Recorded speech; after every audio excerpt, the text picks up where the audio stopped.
Towards the end of the 19th century, the implementation of steam-powered tractors began to reshape industries that demanded substantial tractive force. Among the pioneers in this field, the machines developed by Daniel Best emerged as a notable standard, distinguished by their practical design, operational performance, and economic efficiency.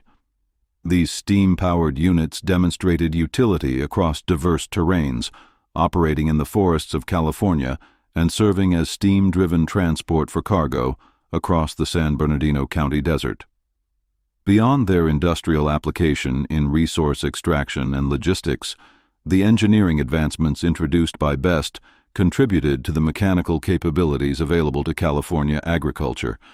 By assisting in the cultivation and harvesting of expansive tracts of land, these machines provided a component of the infrastructure that supported California in becoming the agricultural powerhouse known as the breadbasket of America. However, the path of Daniel Best, a farmer and inventor toward industrial recognition, did not begin with steam giants, but rather with grain harvesting equipment. He established himself as the most successful manufacturer of such machinery on the West Coast, maintaining a consistent focus on emerging technical trends and ensuring his operations remained at the forefront of the industry. In 1885, he introduced his first combine harvester. During this period, these machines were in their early developmental stages, designed to integrate three distinct grain harvesting operations, reaping, threshing, and winnowing, into a single, continuous process. The deployment of combine harvesters reduced manual labor requirements, accelerated the pace of the harvest, and minimized crop yield losses, thereby increasing the overall efficiency of grain production. To accommodate the increasing demand for his machinery, Best established the Daniel Best Agricultural Works in San Leandro, California, which was subsequently reorganized as the Best Manufacturing Company in 1893. A pivotal shift in the company's focus occurred in 1888 when Best observed a 30-horsepower Remington steam tractor in operation. He assessed that the future of agricultural draft power required transitioning from animal teams to steam engines. Specifically, coupling a steam tractor with his existing combine harvester could effectively replace the large teams of horses or mules previously required.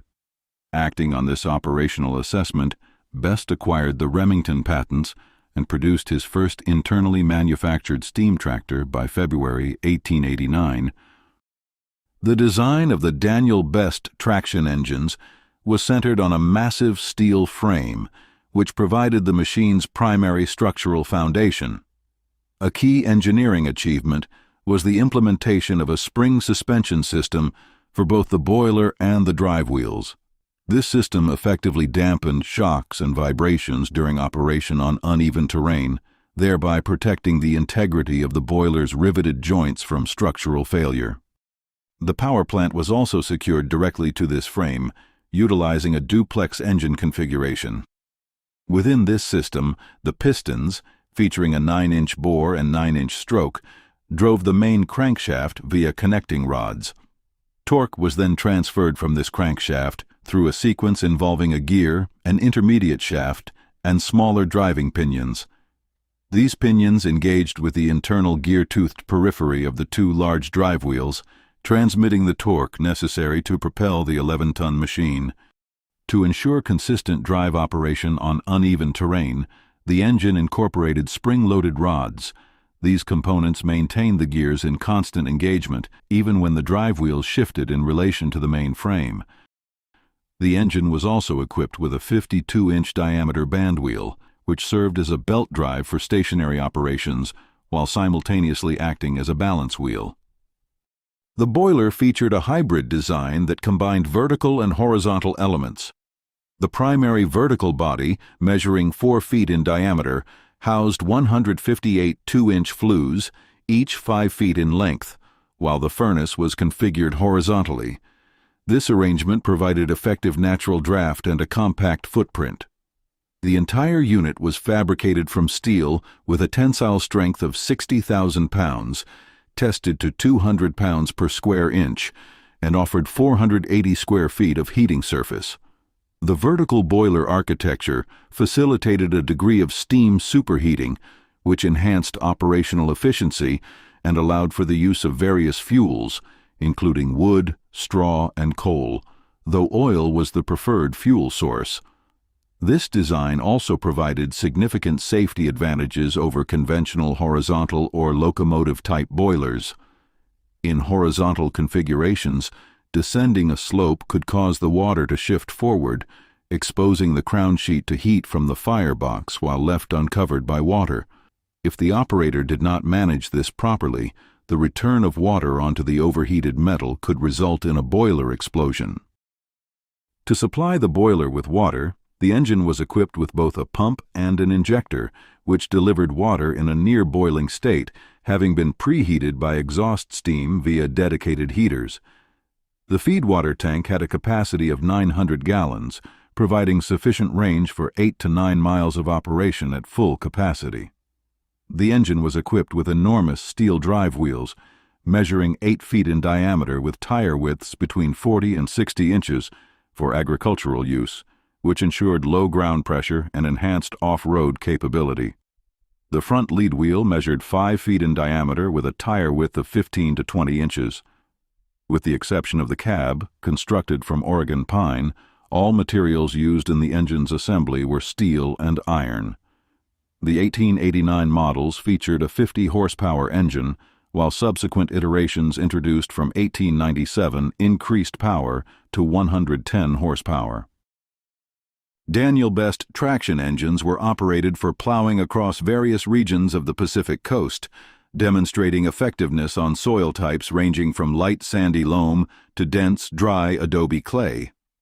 These machines proved economically viable for ranches exceeding 1,000 acres, consistently plowing between 50 and 100 acres per day. The engine power allowed for the use of gang plow configurations of up to 6 units, enabling the cultivation of a swath between 41 and 72 feet wide in a single pass at depths of up to 5 inches, or a 28-foot width at depths of up to 9 inches. The traction engine maintained a steady operating speed of approximately 3 miles per hour, which remained constant throughout the day, unlike animal teams whose efficiency decreased due to fatigue. The ability of machines to maintain stability while moving in a straight line eliminated the dead furrows, often created by mule teams, ensuring uniform, straight furrows and consistent plowing depth.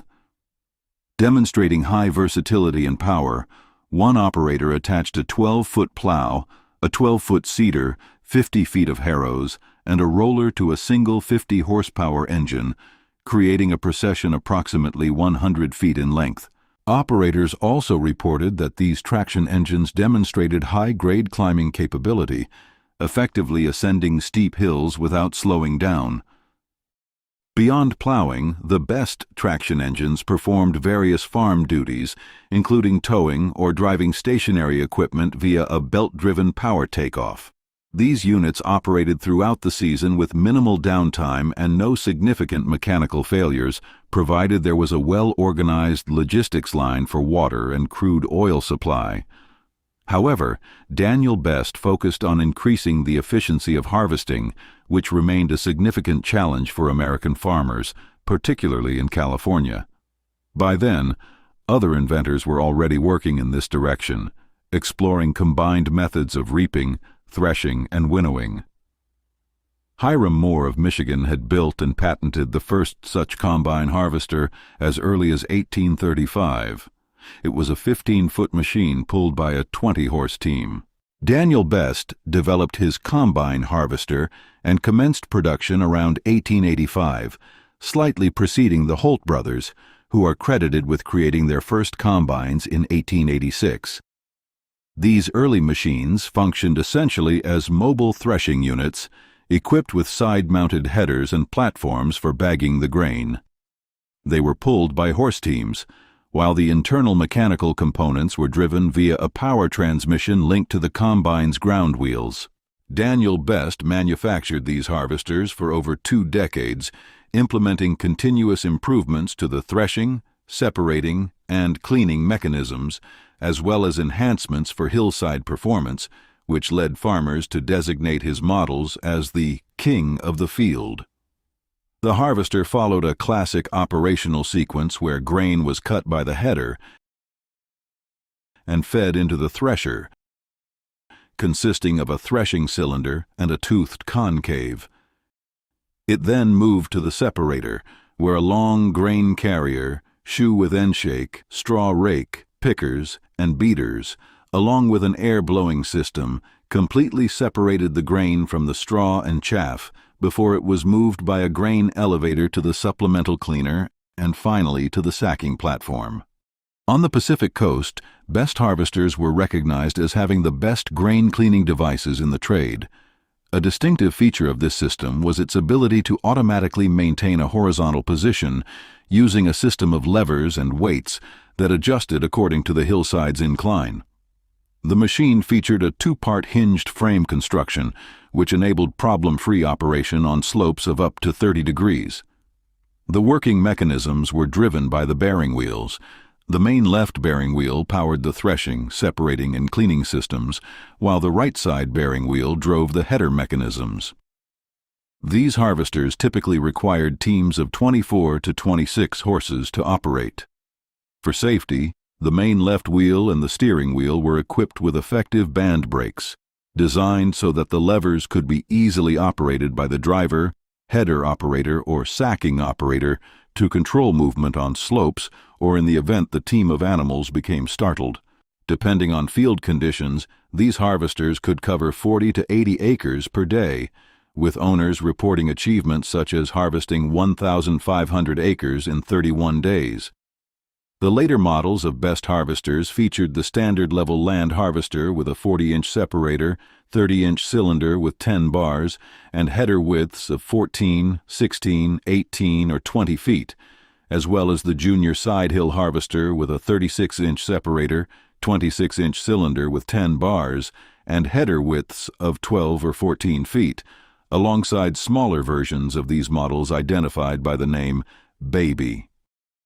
The consistent performance of these machines convinced farmers and experienced operators that best machines were of superior quality, earning them a well-deserved reputation for light draft, excellent threshing and cleaning capabilities, and a design defined by simplicity, strength, and durability. However, the concept of replacing horsepower with mechanical propulsion offered even greater advantages, an idea that was not entirely new, as steam-powered harvesters had already begun to emerge. George Stockton Berry, a major California farmer, began to reconsider his harvesting methods as his massive harvesters, pulled by 32 to 36 mules or horses, operated slowly, and the grueling work during the summer heat often led to the exhaustion and death of the animals. Consequently, in 1886, Berry designed and built a combined harvester based on a steam traction engine that could reap and thresh wheat. This machine had a 22-foot cut, filled grain into sacks, and utilized the harvested straw as fuel for the steam engine, all while being operated by a crew of 11 men. The traction engine on Berry's harvester served a dual purpose. It acted as the motive force for the unit while moving in reverse, and simultaneously, steam was taken from the primary circuit of its boiler and delivered via flexible hoses to an auxiliary steam engine mounted directly on the harvester, which powered all the working mechanisms. Daniel Best applied a similar concept by mounting an auxiliary engine directly onto the harvester frame. This auxiliary engine received steam via a flexible coupling from the boiler of the 110 horsepower traction engine, allowing it to operate in tandem with the traction engine.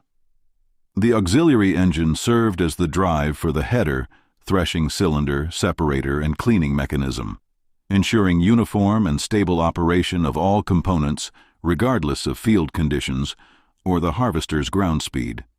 This configuration allowed for significantly larger working mechanisms. Two models were constructed, both featuring a 25-foot header, with one model utilizing a 36-inch threshing cylinder and the other a 38-inch threshing cylinder.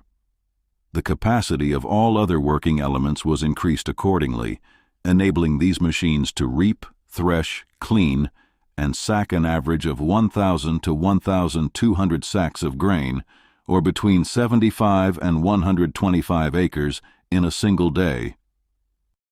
The steam-powered combine significantly enhanced grain recovery efficiency, as the harvester could perform under nearly any field condition, whether the crop was standing, lodged, tangled, or overgrown with weeds. Because the threshing, separating, and cleaning mechanisms were driven independently of the combine's ground speed, the threshing action remained consistent, regardless of the volume of material entering the machine. These steam-driven units proved far more economical and efficient than horse-drawn alternatives. Although the use of steam power in arid fields during harvest was accompanied by a constant fire risk, these engines were widely used until the advent of internal combustion tractors capable of delivering comparable drawbar pull. In 1908, Daniel Best retired and sold Best Manufacturing Company to Benjamin Holt of Holt Manufacturing Company, which Holt operated as a separate company until 1913. From 1908 to 1910, Daniel's son, Clarence Leo Best, managed Best Manufacturing Company on behalf of Holt before founding the CL Best Gas Traction Company. In 1925, CL Best Gas Traction Company and Holt Manufacturing Company merged to form the Caterpillar Tractor Company.